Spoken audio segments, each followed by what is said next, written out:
ได้ไหมสักนิดก็ยังดี ไม่ต้องการอะไรมากกว่านี้เลยขอให้ข้อความไม่ต้องมากมายให้พอแลกได้บอกว่า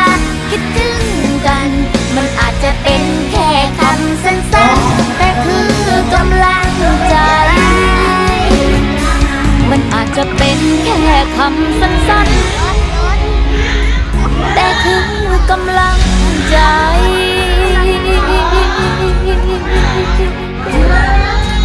ใกล้จะถึงแล้วนะครับ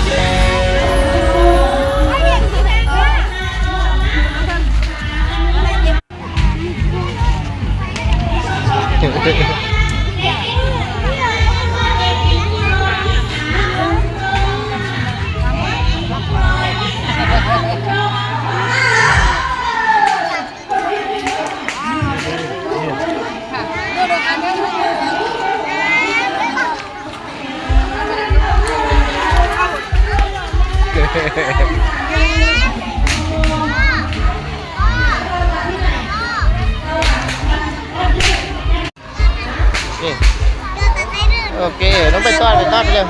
ไปเลยไปทอดไป